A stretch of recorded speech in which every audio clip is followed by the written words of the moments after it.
আমি আদালতের কাছে প্রত্যাশা করি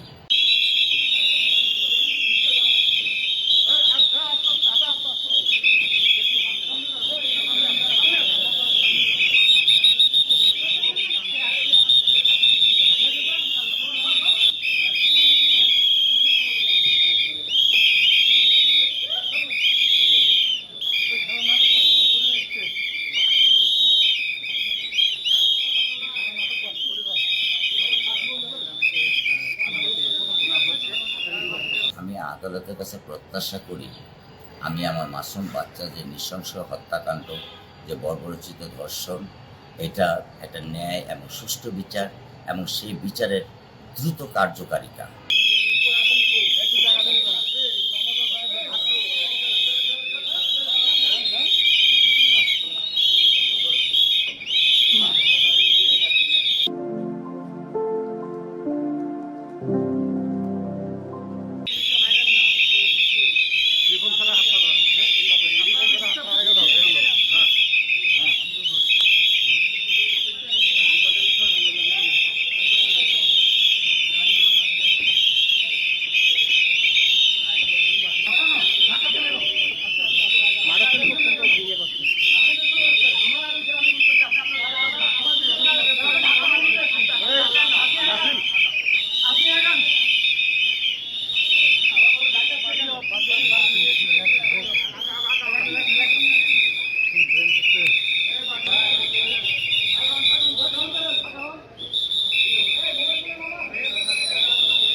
আমি আদালতের কাছে প্রত্যাশা করি আমি আমার মাসুম বাচ্চা যে নৃশংস হত্যাকাণ্ড, যে বর্বরচিত ধর্ষণ, এটা একটা ন্যায় এবং সুষ্ঠু বিচার এবং সেই বিচারের দ্রুত কার্যকারিতা।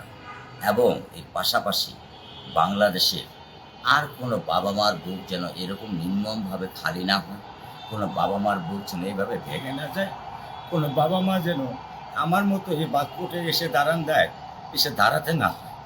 আমি বাংলাদেশের সরকার, বিরোধী দল উভয়ের কাছে বিনীতভাবে অনুরোধ করব, আপনারা সংসদে এমন একটা আইন পাশ করুন যেটা যারা স্বীকারোক্তি দিবে, স্বীকারোক্তি দেওয়ার সাথে তার 1 মাসের ভিতরে সেই রায় হবে এবং সেটা কার্যকারিতা হবে। আমি এটাই আপনাদের মাধ্যমে সেটা প্রত্যাশা করি এবং দেশবাসীও সেটাই প্রত্যাশা করে। ইনশাল্লাহ আমিও সেটা প্রত্যাশা করি।